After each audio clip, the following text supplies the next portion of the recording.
Imagine ఒక 3 ఏళ్ల చిన్న పిల్లవాడు అమ్మ అని అనకుండా యూట్యూబ్ అని అన్నాడు. వినడానికి ఫన్నీగా ఉంది కదూ, కానీ ఇదే today reality. Present mobile phones అనేవి మన పిల్లలకి ఎంటర్టైన్మెంట్కి మాత్రమే కాకుండా అవే మన పిల్లల్ని పెంచుతున్నాయి. అవే మనకి మోడర్న్ డే నానమ్మలు, యాప్సే మన పిల్లలకి టీచర్లుగా మారిపోయాయి. క్వశ్చన్ ఏంటిదంటే, ఇవి నిజానికి మనకి ఏం నేర్పిస్తున్నాయి? ఈ రోజు వీడియోలో మనం మొబైల్ ఫోన్స్ కి ఎందుకు ఎడిక్ట్ అవుతున్నారు, ఈ మొబైల్ ఎడిక్షన్ తమ బ్రెయిన్స్ పైన, తమ ఫ్యూచర్ పైన ఏ విధంగా ఎఫెక్ట్ చూపిస్తుంది అన్న దాని గురించి పూర్తిగా తెలుసుకుందాం. ఎడిక్షన్ అంటే జనరల్ గా అడల్ట్స్ కి మాత్రమే ఉంటుంది అనుకుంటాం. చిన్నపిల్లల్లో కూడా ఈ ఎడిక్షన్ అనేది జరుగుతుంది. డోపమిన్ అంటే బ్రెయిన్ లో హ్యాపీ కెమికల్. మనం ఏదైనా ఒక పని చేసినా, ఒక టాస్క్ పూర్తి చేసినా మన బ్రెయిన్ లో రిలీజ్ అయ్యే ఒక రివార్డ్ సిస్టమ్. ఎగ్జాంపుల్ కి మనం ఒక గేమ్ విన్ అయితే మన బ్రెయిన్ లో డోపమిన్ అనేది రిలీజ్ అవుతుంది. నెక్స్ట్ టైం అదే ఫీలింగ్ కోసం మళ్ళీ అదే పని రిపీట్ గా చేస్తూ ఉంటాం. అదే మనకి హ్యాబిట్ గా మారిపోతుంది. యూట్యూబ్ షార్ట్స్, ఇన్స్టాగ్రామ్ రీల్స్ ఇవన్నీ ఇవే ఫార్ములాని ఫాలో అవుతాయి. కిడ్స్ బ్రెయిన్ కి పేషెన్స్ అనేది ఉండదు. ఇన్స్టెంట్ థ్రిల్ కావాలి. స్లోగా బ్రెయిన్ ఫాస్ట్ ఎంటర్టైన్మెంట్ కి ఎడిక్ట్ అయిపోతుంది. ఈ మొబైల్ ఎడిక్షన్ మీ బ్రెయిన్ డెవలప్మెంట్ మీద ఏ విధంగా ఎఫెక్ట్ చూపిస్తుంది అన్న దాని గురించి తెలుసుకుందాం. చిన్న వయసులో మన బ్రెయిన్ డెవలప్ అవుతుంది.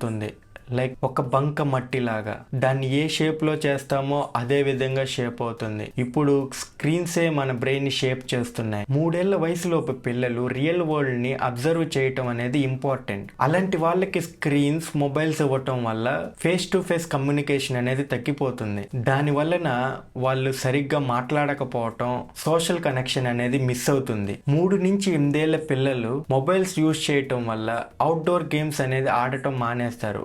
దానివల్ల వీళ్ళల్లో పేషెన్స్ అనేది చాలా తగ్గిపోతుంది. అటెన్షన్ స్పాన్ కూడా తగ్గిపోతుంది. వీరు ఒక్క నిమిషం కూడా బుక్స్ పైన కాన్సన్ట్రేట్ చేయలేరు. బుక్స్ చదివేటప్పుడు కూడా మైండ్ లో రీల్సే రన్ అవుతాయి. 9 ఏళ్ళ నుంచి 15 ఏళ్ల పిల్లల్లో వాళ్ళ బ్రెయిన్ అనేది చాలా సెన్సిటివ్ గా ఉంటుంది. ఆ ఏజ్ లో మొబైల్ ఎడిక్షన్ లో ఫేస్బుక్, ఇన్స్టాగ్రామ్ వీటిల్లో లైక్స్, కామెంట్స్ ఇవన్నీ డోపమైన్ రిలీజ్ చేస్తాయి. రియల్ వరల్డ్ లో అలాంటి రివార్డ్స్ రాలేదు అంటే డిప్రెషన్, యాంగ్జైటీ వీటన్నిటికీ గురవుతారు. వాళ్ళకి తెలియకుండానే వాళ్ళ మీద వాళ్ళకే సెల్ఫ్ డౌట్ అనేది స్టార్ట్ అవుతుంది. సింపుల్ జాయ్స్ అయిన డ్రాయింగ్, పెయింటింగ్, పేరెంట్స్ తో మాట్లాడటం ఇవన్నీ వాళ్ళకి బోరింగ్ గా అనిపిస్తాయి. ఓన్లీ ఫాస్ట్, ఫ్లాషీ కంటెంట్ మాత్రమే వాళ్ళకి ఎంటర్టైన్మెంట్ ని ఇస్తాయి. రిజల్ట్, కాన్సన్ట్రేషన్ అనేది పూర్తిగా తగ్గిపోతుంది. స్టడీస్ ప్రకారం టీనేజర్స్ లో ఈ హై స్క్రీన్ టైం వల్ల డిప్రెషన్ అండ్ యాంగ్జైటీకి లింక్ ఉందని చెప్పారు. నైట్ టైం ఎవరైతే ఈ స్క్రీన్స్ చూస్తారో వాళ్ళల్లో మెలటోనిన్ డిస్టర్బ్ అవుతుంది. మెలటోనిన్ అంటే స్లీప్ హార్మోన్. మనం పడుకోవటానికి హెల్ప్ అవుతుంది. నైట్ టైం స్క్రీన్స్ చూడటం వల్ల బ్లూ లైట్ అనేది మన బ్రెయిన్ లో ఈ కెమికల్ రిలీజ్ అవ్వకుండా చేస్తుంది.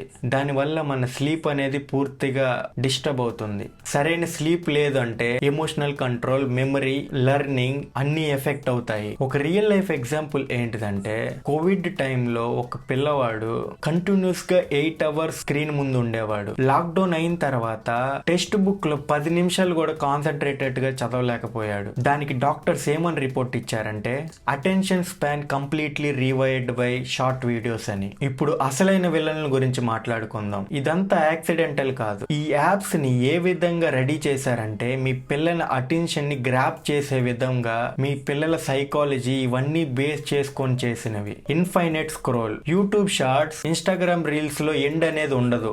ఒకదాని తర్వాత ఒకటి వస్తూనే ఉంటుంది. ఒక వీడియో ఇంట్రెస్టింగ్ గా, నెక్స్ట్ వీడియో బోరింగ్ గా, ఆ తర్వాత వీడియో ఏమొస్తుందో తెలియదు. ఈ సర్ప్రైజింగ్ ఎలిమెంట్ అనేది కాన్స్టాంట్ గా మనం స్క్రోల్ చేసే విధంగా చేస్తాయి. నెక్స్ట్ ఏమొస్తుందో అని. లేదు అంటే ఆటో ప్లే ఆప్షన్. ఇదైతే మనకి ఆలోచించే టైం కూడా ఇవ్వదు. ఒక వీడియో అవ్వగానే నెక్స్ట్ వీడియో ప్లే అయిపోతుంది. Social validation, likes, shares, streaks. అవతల వాళ్ళు పెడుతున్నారు, మనం పెట్టడం లేదు.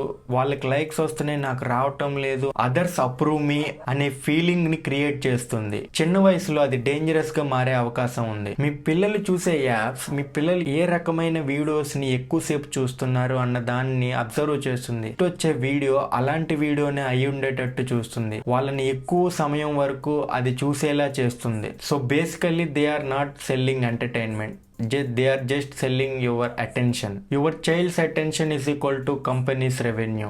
అసలు స్కేరీ పార్ట్ ఏంటిదంటే, రిపోర్ట్స్ ప్రకారం average age of first phone exposure is 11 years. అది కూడా యాక్సిడెంటల్ గా జరుగుతుంది. యూట్యూబ్ లో ఫన్నీ వీడియో అని చెప్పి సెర్చ్ చేస్తారు, సిమిలర్ కీవర్డ్స్ తో ఉన్న అడల్ట్ కంటెంట్ ని కూడా చూపిస్తుంది. స్కూల్లో ఫ్రెండ్స్ షేర్ చేసిన లింక్ ద్వారానో ర్యాండమ్ గా ఒక క్లిక్ ద్వారానో అడల్ట్ సైట్ ఓపెన్ చేస్తారు. అసలు ప్రాబ్లం ఏంటిదంటే, ఆ వయసులో దాన్ని వాళ్ళు ఏ విధంగా అర్థం చేసుకోవాలన్న విషయం తెలియదు వాళ్ళకి. దాని వల్ల ఏమవుతుందంటే వాళ్ళల్లోనే వాళ్ళకి తెలియకుండా షేమ్, గిల్టీ అనే ఫీలింగ్స్ వస్తాయి. పేరెంట్స్ కి చెప్తే అరుస్తారేమో, వాళ్ళని కొడతారేమో అన్న భయంతో దాన్ని దాచేస్తారు, ఎవరికి చెప్పరు. వాళ్ళే సీక్రెట్ గా దాన్ని తెలుసుకుంటారు, దానికి ఎడిక్ట్ అయిపోతారు. పిల్లలు మొబైల్ యూజ్ చేస్తూ మనకి హ్యాపీగానే కనిపిస్తారు, కానీ ఇన్సైడ్ వాళ్ళు యాంగ్షియస్, ఇంపేషెంట్, లోన్లీనెస్ ని ఫీల్ అవుతారు. ఈ స్క్రీన్స్ వల్ల కిడ్స్ ఇమాజినేషన్ ని పూర్తిగా కోల్పోతున్నారు. చిన్నప్పుడు మనం బ్లాక్స్ తో ఇల్లు లాంటివి కట్టేవాళ్ళం, ఇప్పుడు పిల్లలు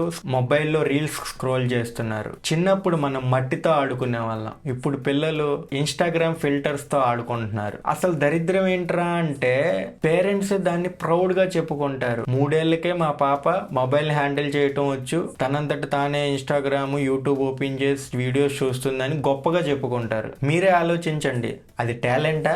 మొబైల్ ఫోన్ మీద పూర్తిగా డిపెండ్ అయ్యేలా చేస్తుంది. మరి దీనికి సొల్యూషన్ ఏం లేదా అంటే, పేరెంట్స్ గా మనం ఏం చేయాలంటే, పడుకోవటానికి 1 గంట ముందు నుంచే మొబైల్ ఫోన్ అనేది యూజ్ చేయటం మానేయాలి. ఫోన్ వేరే గదిలో ఉంటే ఇంకా బెటర్. మీ పిల్లలు ఎక్కువసేపు మొబైల్ యూజ్ చేస్తుంటే వాళ్ళ మీద అరవకుండా కంట్రోల్ చేయండి. ఆండ్రాయిడ్ మొబైల్స్ లో డిజిటల్ వెల్ బీయింగ్, ఐఫోన్స్ లో ఐఫోన్ స్క్రీన్ టైం, ఇలాంటి ఫీచర్స్ ని యూజ్ చేయండి. అంతేకాకుండా మీరు వైఫై లాంటిది ఏమైనా యూజ్ చేస్తే దాంట్లో అడల్ట్ సైట్స్ అన్ని బ్లాక్ చేయండి. గూగుల్ లాంటి సెర్చ్ ఇంజిన్స్ లో సేఫ్ సెర్చ్ అనే ఆప్షన్ ని ఆన్ చేయండి. Replace, not remove. మీ పిల్లలు మొబైల్ యూజ్ చేస్తుంటే వాళ్ళ దగ్గర నుంచి మొబైల్ లాక్కోకండి, వాళ్ళకి అర్థమయ్యేలా చెప్పండి. అంతేకాకుండా దాని ప్లేస్ లో ఏదైనా అవుట్డోర్ గేమ్ ఆడటమో, లేదు అంటే బోర్డ్ గేమ్స్, చెస్, క్యారమ్ లాంటి బోర్డ్ గేమ్స్ ఆడటమో, మ్యూజిక్, డ్రాయింగ్, లేదని ఒక ఇన్స్ట్రుమెంట్ ప్లే చేయటం, ఇలాంటి వాటిని చేయటం అనేది చాలా బెటర్. ఒకటి గుర్తుపెట్టుకోండి, హ్యూమన్ కనెక్షన్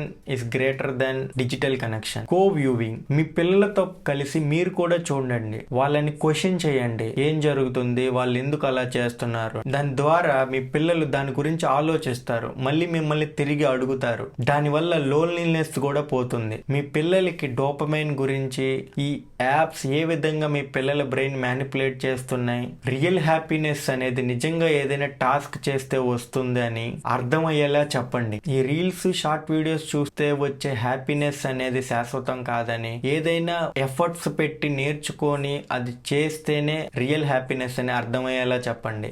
ఒకవేళ మీ పిల్లలు అడల్ట్ కంటెంట్ చూస్తూ దొరికిపోయారంటే ఇమీడియట్ గా వాళ్ళ మీద అరవకండి. కామ్ గా అది పిల్లల కోసం కాదని, ఇలాంటిది నెక్స్ట్ టైం చూస్తే నాకు చెప్పమని వాళ్ళలో ట్రస్ట్ ని బిల్డ్ చేయండి, భయాన్ని కాదు. నెక్స్ట్ టైం అలాంటి వీడియోస్ చూడకుండా జాగ్రత్త పడండి. పిల్లలు వరల్డ్ ని మనలో చూస్తారు, మనమే ఫోన్ లో బిజీగా ఉంటే వాళ్ళకి ఫోనే వరల్డ్ అనిపిస్తుంది. టెక్నాలజీని మనం కంట్రోల్ చేయాలి, అది మన పిల్లల మైండ్ ని కంట్రోల్ చేయకూడదు. సో నెక్స్ట్ టైం మీ పిల్లలు మొబైల్ కోసం ఏడిస్తే మీ టైం ని ఇవ్వండి, మొబైల్ ని కాదు. ఎందుకంటే చైల్డ్హుడ్ ఒక్కసారి పోయిందంటే దాన్ని మళ్ళీ డౌన్లోడ్ చేసుకోలేం. మా వీడియో ఇన్ఫర్మేటివ్ గా అనిపిస్తే లైక్ చేయండి, షేర్ చేయండి, మీ తోటి పేరెంట్స్ కి ఈ వీడియోని షేర్ చేయండి.